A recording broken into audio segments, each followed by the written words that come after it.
Muchas gracias por esta tarde, gracias por tu amor, gracias por tu misericordia, gracias por todas las cosas que provienen de ti, Señor. De cualquier manera, te damos a ti las gracias y te bendecimos por lo que proviene de tu mano, Padre. Gracias por este tiempo, gracias por tu palabra y gracias, Señor, por este tiempo que tomamos para estudiar, para meditar y para considerar, Señor, todos estos aspectos acerca de estas corrientes que a veces tratan de disuadirnos, de engañarnos, de atorarnos ahí en nuestro crecimiento, pero gracias a ti, Señor, podemos seguir adelante conociendo tu palabra. Bendice y derrama, Señor, de tu gracia sobre cada familia que está conectada en esta tarde, Señor, y los que estarán viendo el video en otra ocasión también.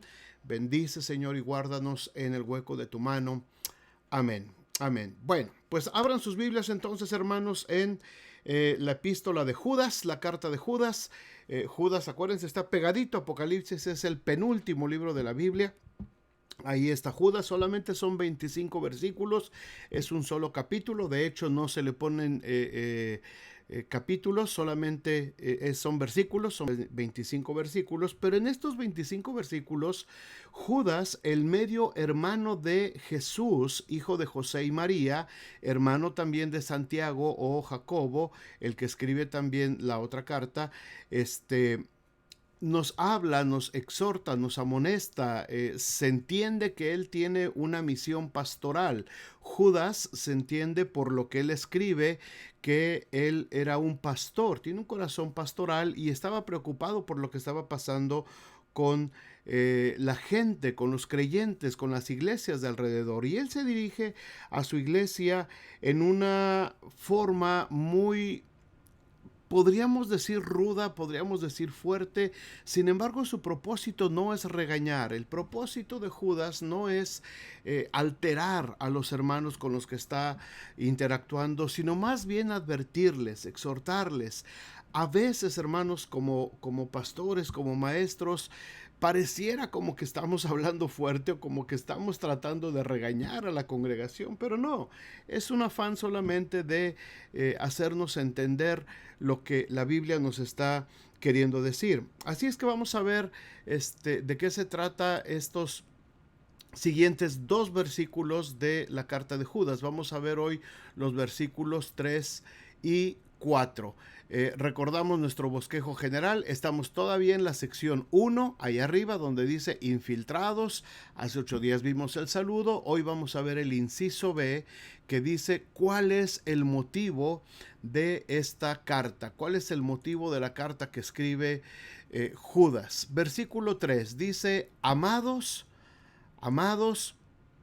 por la gran solicitud que tenía de escribiros acerca de nuestra común salvación, me ha sido necesario escribiros exhortándonos que contendáis ardientemente por la fe que ha sido una vez dada a los santos. Léanlo ahí con calma, hermanos. Este es un versículo muy profundo, es un versículo muy, muy fuerte que tenemos en la palabra de Dios y que nos hace reflexionar acerca de lo que es tanto el corazón de este pastor llamado Judas, como de la urgente necesidad que tenemos de estar bien preparados para presentar defensa de nuestra fe, como dice el apóstol Pedro.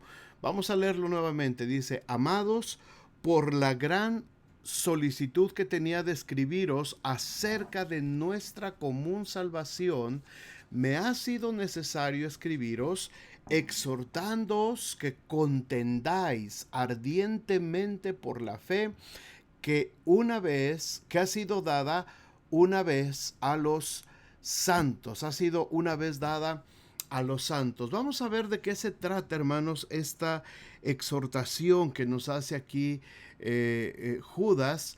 Empieza diciendo amados, es decir, relata o nos hace ver el corazón pastoral que tiene Judas al referirse de esa manera a la congregación a la que está hablando. Ahora, este anhelo que tiene Judas, esta gran solicitud que tiene Judas, nos habla acerca, hermanos, de que él sentía una gran necesidad, un gran apremio por advertirles de lo que estaba sucediendo. Pedro, si recuerdan, lo dijimos la semana pasada, Pedro escribe en tiempo futuro de que algo va a suceder. Pablo también le habla a Timoteo refiriéndose a que en los postreros días vendrán.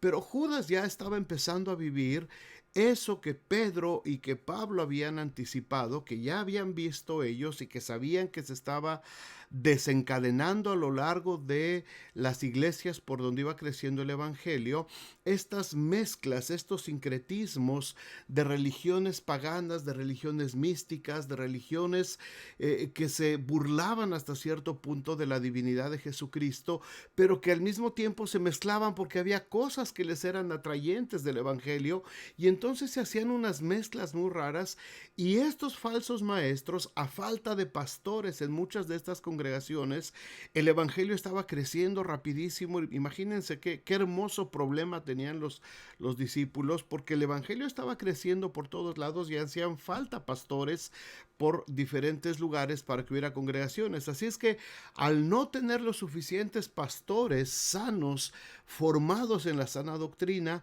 muchos de estos falsos maestros empezaron a aparecerse en los grupos donde había cristianos que estaban tratando de conocer el evangelio. Se metían ellos y empezaban a hacer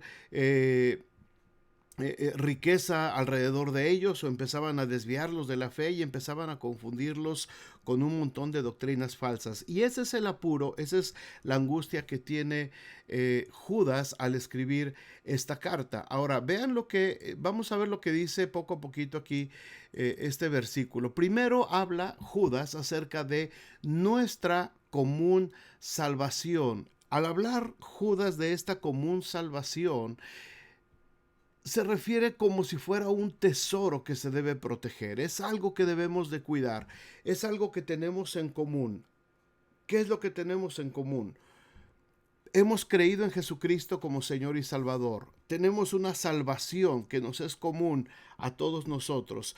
Así es que por tener esta comunión, esta salvación, esta fe como algo en común, debemos nosotros juntos de cuidarla. Esto no es una obligación de los pastores solamente, no es una obligación de los líderes, esta es una responsabilidad de toda la iglesia. Toda la iglesia tiene que tener este sentido, este sentir de que la salvación es un gran tesoro, hermanos, que tenemos que aprender a cuidar entre todos. ¿Por qué? ¿Por qué nos hace esta referencia Judas? Bueno, vamos a ver otra cosa. Dice adelantito, después de hablar de nuestra común salvación, dice, me ha sido necesario, es decir, la responsabilidad que tiene un líder para confrontar el error, la maldad y el pecado. Hermanos, muchos de ustedes que son padres, probablemente le han dicho a sus hijos algo como, algo así cuando los regañan por algo, o se molestan con ellos o les ponen algún castigo, les dicen, te estoy regañando o te estoy diciendo esto porque te amo, porque te quiero, y porque te quiero y porque me importas, te estoy regañando o te estoy diciendo esto o te estoy llamando la atención o tuve que castigar el juego, el juguete, lo que sea. ¿Por qué? Porque te amo y quiero que reflexiones y quiero que pienses. Esta es la misma idea que tiene aquí Judas. Dice, me ha sido necesario, es decir, él sentía la responsabilidad de exhortar a la iglesia, de darle un mensaje de exhortación, un mensaje que los pudiera hacer sentir esta gran responsabilidad que tenían. No les está hablando una carta de consolación, no les está hablando palabras de estímulo para que se sientan bien, para levantar su ánimo, para fortalecerlos, para consolarlos. Les está advirtiendo de algo muy peligroso, y las palabras que va usando a lo largo de la carta, vamos a ver, no son nada fáciles, no son nada agradables, son más bien expresiones que demuestran una especie entre enojo, frustración y preocupación en Judas.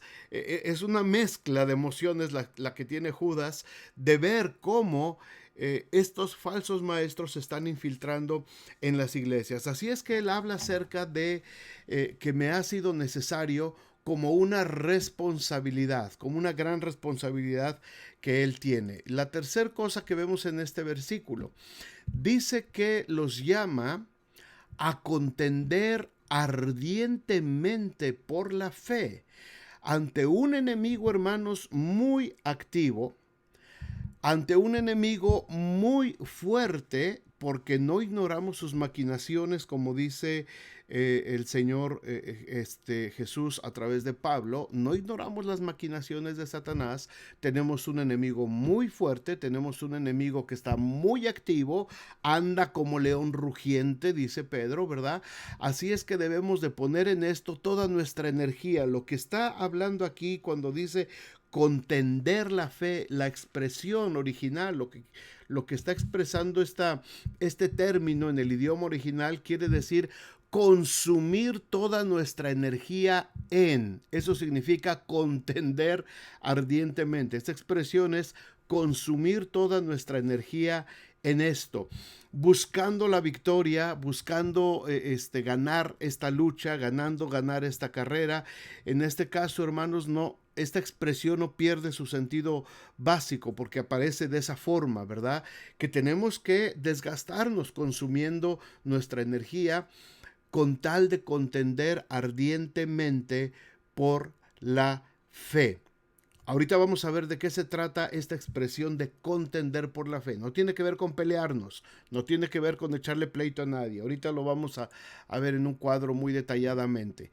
Ahora, cuando se refiere aquí de que tenemos que contender ardientemente por la fe, no está hablando tanto de la fe personal. Mi fe en Cristo. Ya creí en Cristo Jesús y por medio de la fe soy salvo, ¿verdad? Amén. Somos salvos por medio de la fe. Ahora, no está hablando aquí Judas tanto de la fe personal, con la fe, mi fe con la que ya fui salvo. Está refiriéndose más a la fe en el sentido de la verdad que ha sido revelada. Esa es la fe, todo ese conjunto de doctrinas, todo ese conjunto de creencias que tenemos y que son los que forman nuestra fe, los pilares, el cimiento de nuestra relación con Cristo. Esa es la fe a la que está pidiéndonos Judas que tenemos que defender, la verdad del Evangelio, la fe que hemos creído, en la fe que hemos sido formados. Esta es la fe a la que Judas nos está mandando o nos está invitando a que la defendamos, que podamos contender ardientemente por la fe que nos ha sido revelada como santos, como apartados de Dios, como hijos de Dios. Ahora, ¿cómo defendemos nuestra fe, hermanos? Y aquí hay algo muy importante y espero que todos pongan mucha atención en esto. No estamos hablando, como les digo ahorita, no estamos hablando acerca de pelear.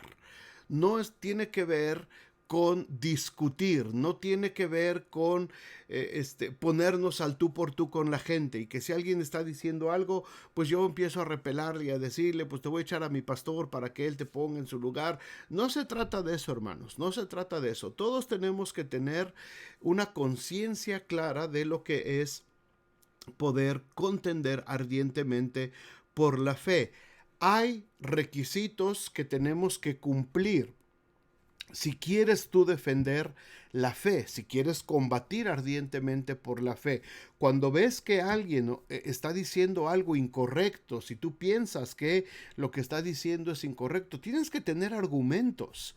Tienes que tener argumentos válidos para poder contrarrestar una falsa enseñanza. Una falsa enseñanza no se discute solamente con argumentos inventados o con lo que es que mi pastor dijo, es que el hermano tal dijo, es que no, tú tienes que tener argumentos válidos para poder confrontar una falsa enseñanza. Y quiero que veamos algunos de estos requisitos que la misma Biblia nos da para poder contender de forma legítima. Pongan atención. Número 1, tenemos que estudiar, hermanos.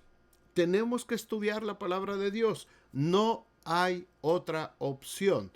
Pablo le dice a Timoteo en 2 de Timoteo 2:15, si lo quieren buscar ustedes en sus Biblias o apuntar ahorita y después tomar tiempo para leerlo con calma.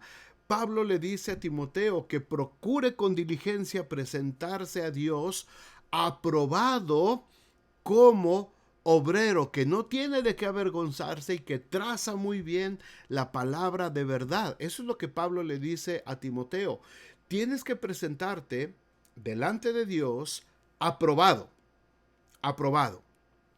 Cuando tú vas a la escuela, en cualquier disciplina, en cualquier área, si tú llegas a pedir un trabajo y dices, aquí traigo mi certificado de la escuela, pero la escuela dice que reprobaste, ¿tú crees que te van a dar el trabajo tan fácil?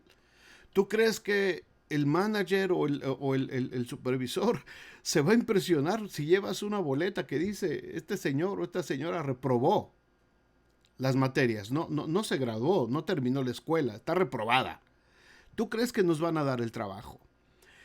Tenemos que presentarnos aprobados, y aprobados quiere decir que vamos a tener que estudiar sistemáticamente la palabra de Dios para poder estar como obreros aprobados delante de Dios. Dice Pablo a Timoteo que traza bien la palabra de verdad, es decir, que no usa argumentos inválidos, que no solamente se defiende con palabras, con tonterías o con sabiduría humana, se defiende con argumentos válidos.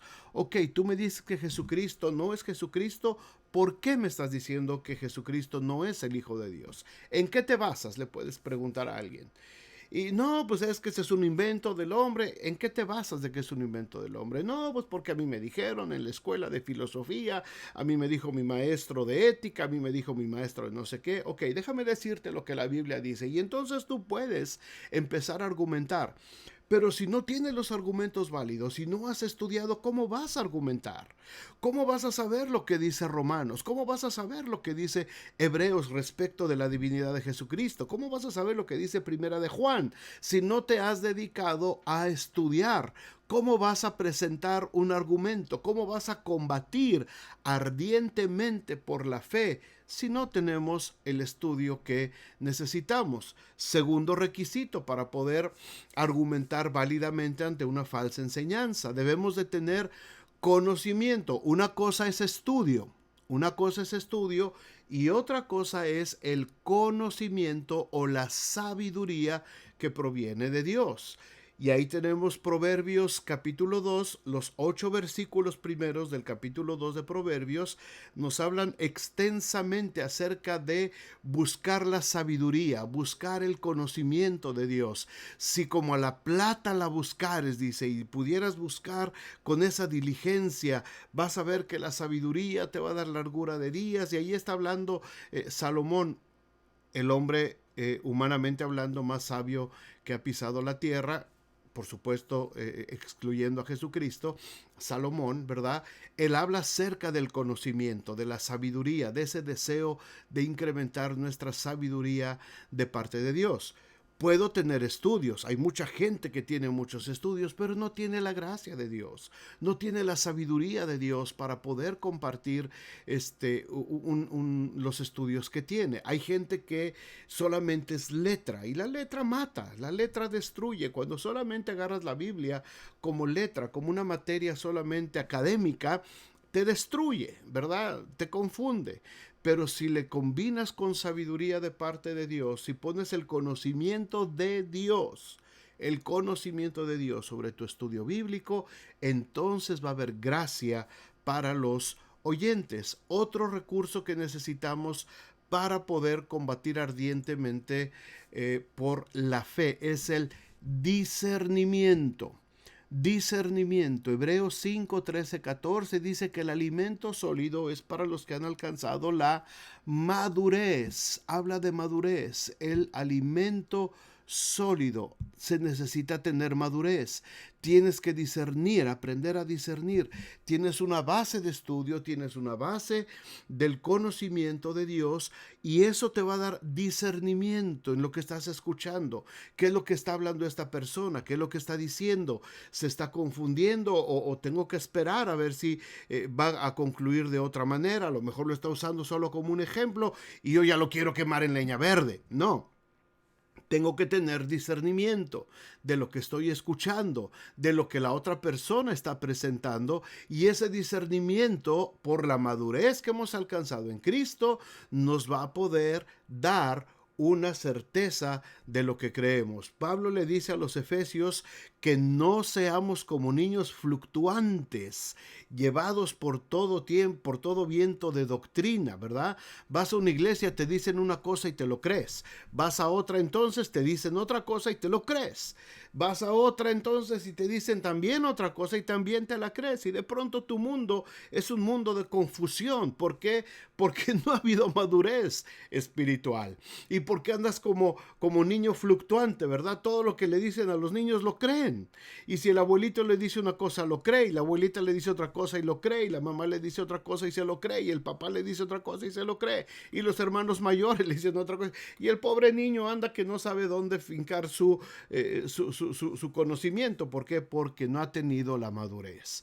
Necesitamos, hermanos, la madurez, no como niños fluctuantes, llevados por todo viento de doctrina, sino sólidos, estar sólidos con ese discernimiento que viene solamente de parte de Dios. Tenemos que aprender también otro requisito. Tenemos que aprender el sometimiento o la corrección que viene de parte de Dios. Pablo le dice a Timoteo, toda la escritura es inspirada por Dios y útil para enseñar, para redarguir, para instruir al hombre de Dios. Y le dice en el versículo 17, a fin de que el hombre de Dios esté listo, preparado para toda buena obra. La Biblia nos corrige, hermanos, y tenemos que tener nosotros también en esa madurez cristiana la humildad necesaria para ser corregidos. No somos dueños de la verdad absoluta, por supuesto. En muchas áreas de mi vida pastoral, ministerial, yo he tenido que ser corregido, y en ocasiones he estado en predicaciones que escucho y digo, yo estaba entendiendo mal este versículo y a lo mejor ya hasta lo prediqué y a lo mejor lo prediqué mal, y escucho lo que está diciendo el predicador y lo comparo y lo veo en la Biblia y lo apunto, tomo mis notas o lo grabo, y después llego a la oficina con calma y puedo comparar lo que yo dije en alguna ocasión y lo que este predicador dijo. Y hermanos, muchas veces me he encontrado en que a lo mejor yo estaba interpretando mal algunos pasajes de la Biblia, y entonces he tenido que corregir. Se vale, hermanos, no somos dueños de la verdad solamente nosotros. Y nosotros estamos también expuestos, porque si se acuerdan les he dicho, a veces hay mentiras de parte de estas enseñanzas falsas muy sutiles, casi imperceptibles, que se han ido infiltrando entre nosotros, y muchas de esas a lo mejor hasta hemos crecido con algunas de esas enseñanzas falsas. Yo les he comentado algunas a lo largo de este estudio, que yo pensaba que así era porque pues así lo aprendí desde pequeño en la iglesia, en la escuela dominical a lo mejor, y ya de grande, escuchando, estudiando, viendo, descubro que algunas de esas cosas no son exactamente como yo las entendía o como yo las percibía, y también las estuve enseñando de esa manera. Así es que tenemos que aprender a corregir. No pasa nada. No pasa nada, no nos estamos condenando, no nos estamos yendo al infierno. Estoy hablando de situaciones que no tienen que ver con nuestra salvación. Estoy hablando de situaciones que tienen que ver con la práctica cristiana, con algunas doctrinas alternas, ¿verdad? A lo mejor no influyen totalmente en nuestra salvación, pero sí en nuestro crecimiento cristiano, en nuestro desarrollo cristiano como creyentes. Así es que cuando haya que corregir, hermanos, corregimos, ni modo, no pasa nada. Entendimos mal este pasaje, lo interpretamos mal, pero ahora de pronto estoy escuchando una verdad, la veo, la comparo, la estudio. Ah, ok, yo había entendido que esto era así, yo había entendido que esto era así, así me lo enseñaron quizás, pero ahora que la Biblia se abre y ahora puedo ver claramente, ahora entiendo que no era así y esto ya cambió. En fin, tenemos que tener la sumisión para aprender a ser corregidos por la misma escritura. Tenemos también que aprender a seguir las reglas. Hay reglas para contender ardientemente en la fe. Segunda de Timoteo capítulo 2, en los versículos 5 y después 24 y 25, nos habla acerca, Pablo, de competir. Él está hablando de una especie de competencia como de olimpiadas, ¿verdad? El que lucha tiene que luchar bien para poder llevarse la victoria. En fin, tenemos que tener reglas para poder competir legítimamente, con mansedumbre, no regañando a la gente. No es un asunto de pleito, hermanos. Cuando tú combates ardientemente la fe, no es un asunto de meterse en pleito con nadie.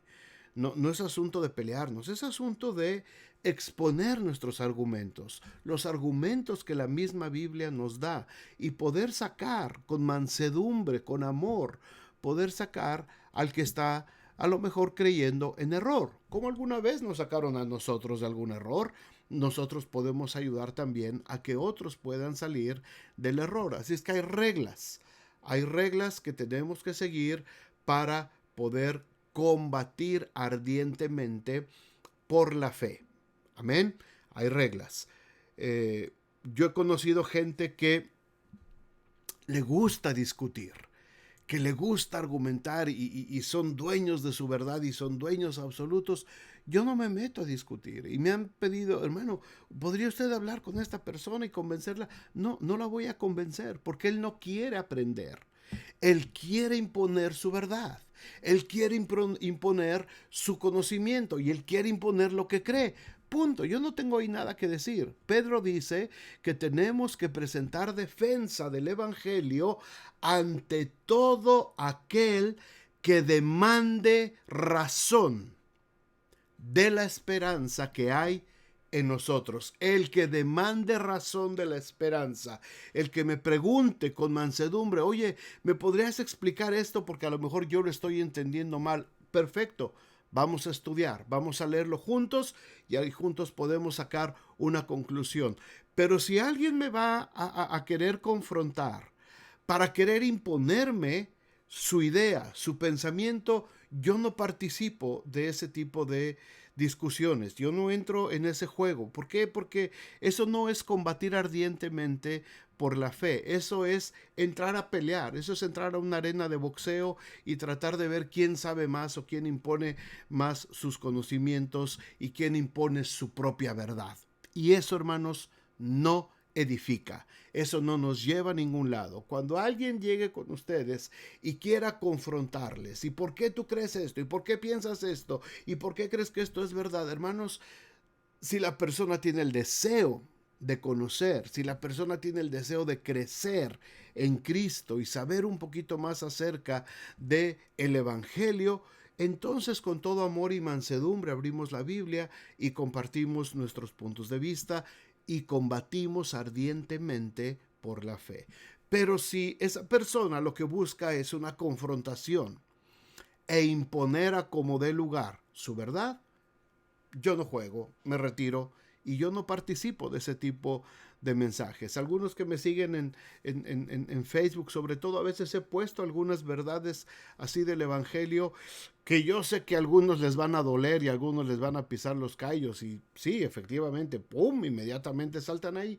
Yo no me engancho ni me meto a defender. Es el punto de vista que yo encuentro en la Biblia. Si a alguien le sirve, bien. Y si no le sirve, pues no lo siga. Deséchelo y vamos adelante con lo que sigue. Muy bien. Tenemos que seguir las reglas. Otras de los requisitos que tenemos para contender. Tenemos que saber por qué. ¿Por qué tenemos que contender? Tito 1, versículos 10 al 11, Pablo dice de esta gente que son contumaces, es decir, son necios. Son necios. Hay gente que a veces no quiere entender. punto. Tenemos que saber por qué vamos a contender, pero también tenemos que saber cuándo no contender, cuándo no entrar en este tipo de contienda.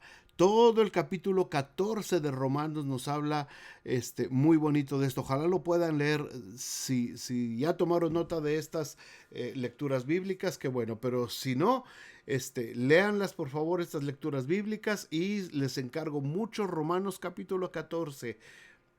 Precioso este capítulo 14 para poder entender cuándo no contender, cuándo tenemos que amar, cuándo tenemos que recibir al débil, a hablarle con cariño, amonestarle, reconfortarle y llevarle en amor a los pies del Señor. ¿Ok? Ok, estos son entonces algunos requisitos, hermanos, para contender, para defender la fe que tenemos en Cristo Jesús. Ahora, versículo 4. Versículo 4 nos da también otras enseñanzas. Porque algunos hombres han entrado, dice, encubiertamente. Lo vuelvo a repetir lo que dijo Pedro. Los que desde antes habían sido destinados para esta condenación, hombres impíos, que convierten en libertinaje la gracia de nuestro Dios, y niegan a Dios, el único soberano, y a nuestro Señor. Señor con mayúscula, Señor con autoridad, Señor Jesucristo. ¿A qué se refiere Judas con estas descripciones? Vamos a ver rapidito estas razones. ¿Por qué debemos exhortar? ¿Por qué debemos de combatir ardientemente con la fe por la gente que no conoce del Señor? Dice, número 1, que eran invasores. Dice que algunos hombres entraron encubiertamente. Encubiertamente. La razón por la que Judas escribió su carta tan apresuradamente fue porque el alarmante peligro que representaba la presencia de ciertos hombres. Judas está anticipando algo del carácter de este tipo de personas cuando dice que entraron encubiertamente, o sea, entraron así como que, pues, ¿cómo están, hermanos? Amén, aleluya, gloria a Dios, Dios les bendiga. Aquí estamos y gracias, queremos estar con ustedes. Entraron encubiertamente, no descaradamente. Fue muy sutil la manera en cómo ellos se fueron introduciendo a las iglesias y cómo fueron entrando. La palabra encubiertamente sugiere, dice aquí el autor, sugiere algo siniestro, definitivamente secreto, como hace un espía que entra con cautela. Insinúa que su astucia era como una fuerza subversiva. En verdad eran hombres que pretendían ser creyentes, pero cuya fe era falsificada. Así que el enemigo había penetrado a través de las defensas. Tenemos que estar muy alertas en nuestras iglesias, hermanos, muy alertas, porque mucha gente entra de esa manera, encubiertamente, y muchas veces vemos, uy, este hermano se ve que es un cristiano de primera, es un buen cristiano. Y muchas veces a mí me ha tocado ver y conocer y saber desgraciadamente de pastores, líderes, que cuando entra gente así, sin mayor recato, les sueltan el púlpito, les dan una clase, los ponen a enseñar, y resulta que a final de cuentas esta gente les divide en las iglesias, les causan confusión en las iglesias, porque empiezan a dar sus teorías y empiezan a hablar sus verdades y roban el corazón de la gente. Tenemos que ser muy cuidadosos, porque estos falsos maestros entran encubiertamente, hermanos, entran encubiertamente. Ya uno ya de viejo ya se ha vuelto viejo lobo de mar, y ya no tan fácil a los pastores viejos nos duermen o nos llevan al baile, ¿no? Pero muchos pastores jóvenes, muchos pastores que están empezando, son presas fáciles, porque llega un hombre de estos con autoridad y mira, yo soy pastor acá y yo fui esto y el otro y acá, y se presentan y inmediatamente quieren empezar a predicar y a que les des púlpito y a que les des clases de escuela dominical. Y si no tenemos cuidado, Estas personas dividen las iglesias. Hermanos, testimonios y experiencias tengo para platicarles toda la noche a lo largo de toda mi vida de cristiano. Lo he visto infinidad de veces. En una iglesia inclusive, hasta una satanista se nos metió. Hasta una satanista se nos metió y estaba, robando el corazón de toda la gente. Y qué bárbara, qué carismática esta mujer, y qué linda, y cuánto sabe de Biblia y todo eso. Al final resultó que era una infiltrada que había sido enviada para destruir esa iglesia. Gracias a Dios, el Espíritu Santo la reveló y ella misma confesó eso, y ella misma se convirtió genuinamente al Señor después de esa experiencia. Encontró realmente la salvación, pero había sido infiltrada. Así es que esto llega a suceder, hermanos. Eran invasores, mucho cuidado. La otra cosa que nos dice aquí el versículo 4 de Judas: ya había sido profetizado que esta gente iba a venir. Dice, los que desde antes habían sido destinados para esta condenación. Ya había habido una advertencia profética de parte de Pedro, de parte de Pablo, del mismo Señor Jesucristo, ¿verdad? Él dijo que se iban a levantar falsos cristos, falsos maestros. Desde antes se había escrito acerca de estos invasores y de su condenación. No especifica cuánto tiempo antes, pero puede ser lo que Pablo y Pedro habían escrito un poquito antes o mucho antes, ¿verdad? Desde que el Señor Jesús lo había dicho. Posiblemente también hace referencia a que las escrituras constantemente hablaron de esos pastores que iban a robar el corazón del pueblo de Dios. Así es que ya había esta advertencia, hermanos. Ya había esta advertencia para nuestros días. En este tiempo, esta advertencia profética sigue siendo vigente. Para los que estamos aquí en nuestra iglesia en South Bend, para los hermanos que nos ven de otras iglesias también, en sus iglesias, cuidado, hermanos. Cuidado, porque ya fue profetizado por el Señor, ya fue profetizado por Pablo, por Pedro. Aún los profetas del Antiguo Testamento se anticiparon a avisar que iban a llegar engañadores a quererse robar las ovejas del redil. Tenemos que ser muy precavidos, porque si queremos usar el dicho mexicano, ¿verdad? Sobre advertencia no hay engaño. Ya fuimos advertidos, hemos sido llamados, nuestra atención ha sido llamada, y Judas aquí está diciendo, ya sabíamos, ya habíamos sido advertidos, esto fue profetizado desde antes, que este tipo de gente iba a llegar a nuestras iglesias, a nuestros rebaños, a las congregaciones, para tratar de destruir. Número 3, dice que eran impíos que torcían la verdad, hombres impíos que convierten en libertinaje la gracia de nuestro Dios. Judas se concentra aquí a describir el carácter. Aquí ya está hablando del carácter de este tipo de gente y su obra. Impíos significa que no reverenciaban para nada a Dios, no tenían temor de Dios, era gente impía, con maldad. No respetaban, no temían la autoridad de Dios. Ellos pretendían enaltecer la gracia de Dios y la libertad cristiana, pero llevaban una vida totalmente apartada de el Señor. Prácticamente estaban enseñando que la gracia de Dios les daba licencia para cometer todo tipo de impurezas. Como Pablo lo advirtió también esto, ¿verdad? Que pues perseveraremos en el pecado para que la gracia abunde. De ninguna manera, porque los que hemos muerto al pecado, ¿cómo viviremos aún en él? Así es que ellos decían, no importa, tenemos que pecar, pecamos porque pues a final de cuentas Dios nos perdona. Así es que esta gente eran impíos y torcían la verdad de Dios, no reverenciaban totalmente a Dios como lo deberían de hacer los verdaderos creyentes. Eran impíos también que estaban negando la doctrina. Estaban negando la doctrina, la enseñanza, la conducta que ellos presentaban.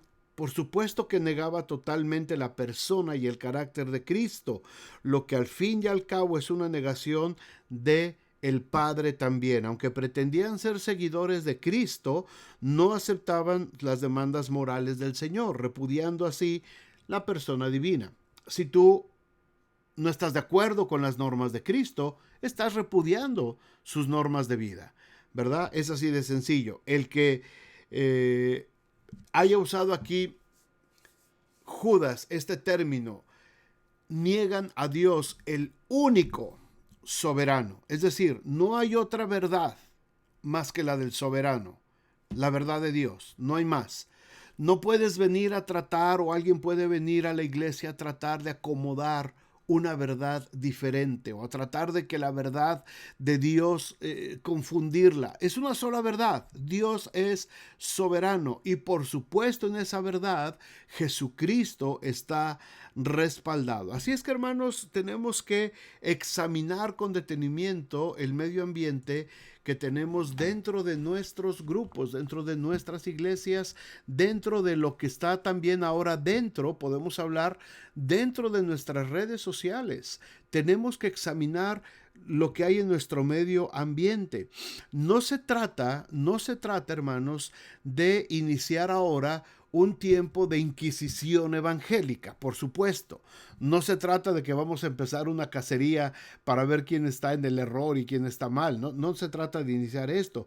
Pero si hay entre nosotros quienes nos quieren apartar de lo que Dios ha dicho, que quieran infiltrar ese tipo de doctrinas, y que a lo mejor en algunos casos se han traspasado las defensas de nuestras iglesias, de nuestras redes sociales, y a lo mejor nos están contaminando con algo de esto. Si hay quienes nos están contradiciendo lo que Dios ha revelado, si están negando a Cristo, si están negando al Padre, si hay entre los creyentes algunos que pretenden ser hijos de Dios, pero a la vez están introduciendo sus ideas propias contra lo que Él ha dicho, son lobos que están sueltos en medio de las ovejas, y tenemos que tener cuidado. Hermanos, lamentablemente, muchos de estos lobos se están infiltrando en medio de los creyentes, en medio de los cristianos, muchos de estos lobos. Insisto en esto porque esto es un tema actual. Las redes sociales están inundadas de falsos profetas, de falsos maestros, de lobos disfrazados de piel de oveja, que quieren conducirnos al error, que quieren desviarnos de lo que el Señor Jesucristo nos ha enseñado.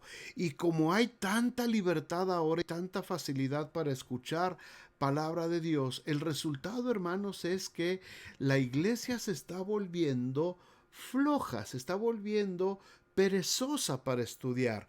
Como ya tengo las predicaciones, como ya tengo aquí una gama completa de 20, 30 predicadores, y ya los tengo enlistaditos todos, me vuelvo entonces perezoso para estudiar, para buscar lo que Dios quiere hablarme realmente de mi vida.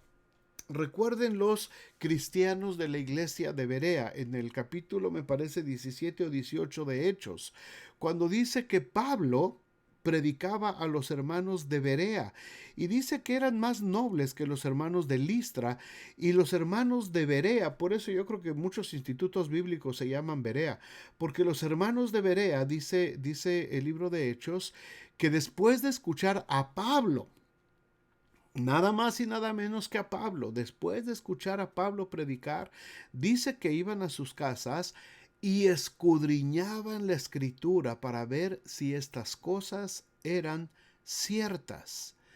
Esa es la verdadera actitud del creyente, hermanos. Esa es la verdadera actitud que debemos de tener cuando escuchamos una enseñanza, una predicación.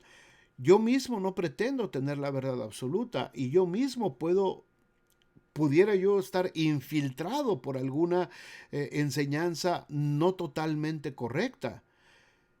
Y alguno de ustedes la puede detectar. Alguno de ustedes, en la sabiduría de Dios, puede decir: se me hace, pastor, que estás equivocado, estás interpretando esto mal.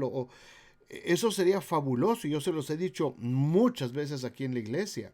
El día que algunos de ustedes me empiecen a corregir o me empiecen a llamar la atención porque a lo mejor dije algo que no corresponde totalmente a la escritura, ese día yo me voy a sentir realizado y me voy a sentir muy feliz de saber que los cristianos a los cuales les he estado predicando por tantos años, ahora tienen la madurez y la capacidad de poderme decir, esto está mal, o a lo mejor interpretaste mal, o a ver, verifica el versículo.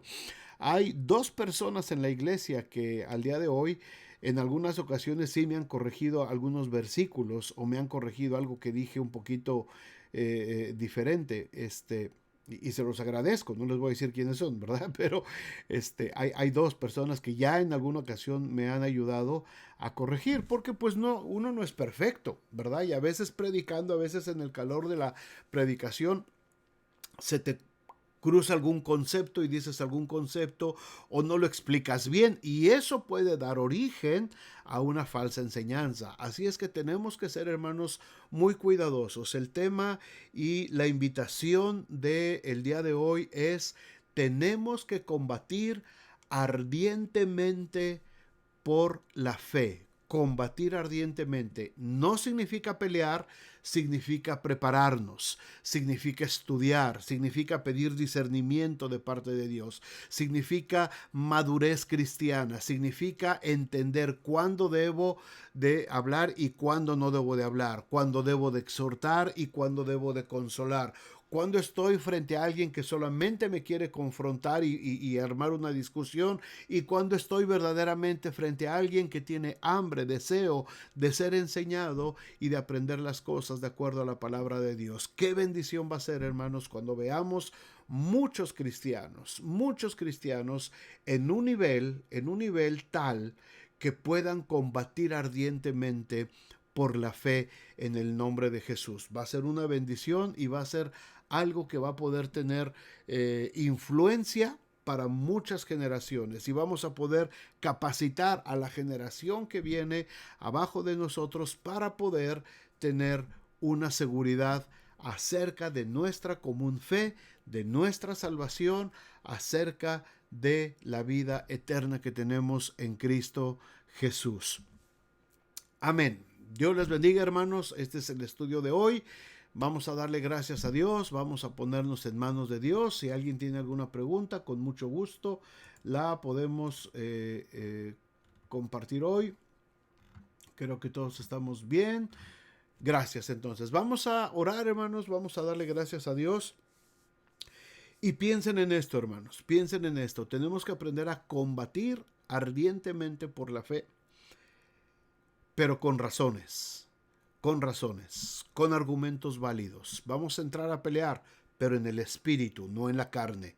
No es asunto de pleito, es asunto de buscar a Dios en el espíritu. Padre, te damos muchas gracias por esta tarde. Gracias, Señor, por estos dos versículos de Judas que nos hablan de una manera hermosa acerca, Señor, de cómo podemos nosotros defender y presentar defensa ante todo aquel que demande razón de la esperanza que hay en nosotros. Señor, ayúdanos a cada uno de nosotros a tener los conocimientos necesarios, el discernimiento, la sabiduría, para poder, Señor, saber cuándo entrar en combate y cuándo refrenarnos del combate y cuándo, Señor, poder alentar a los hermanos que necesitan ser alentados, exhortarles cuando lo necesiten o consolarles cuando necesiten ser consolados. Danos ese discernimiento, Señor, para que en medio de todo lo que estamos viviendo y viendo en medio, Señor, ahora en este tiempo en las redes sociales, podamos tener también el discernimiento de saber qué es lo que viene de ti y qué es lo que se ha infiltrado encubiertamente en medio de nuestras redes sociales. Gracias, Señor, porque podemos confiar en ti y porque a través de tu Espíritu Santo tenemos ese discernimiento que necesitamos. Bendice, Señor, a cada familia esta tarde y bendice, Señor, a todos los que están reunidos en este momento en todas las iglesias. Hoy miércoles muchas iglesias se reúnen y están, Señor, celebrando y estudiando tu palabra. Envía tu bendición a cada una de ellas, Padre. Gracias en nombre de Jesús. Amén y amén. Pues gracias, hermanos, que Dios les bendiga. Espero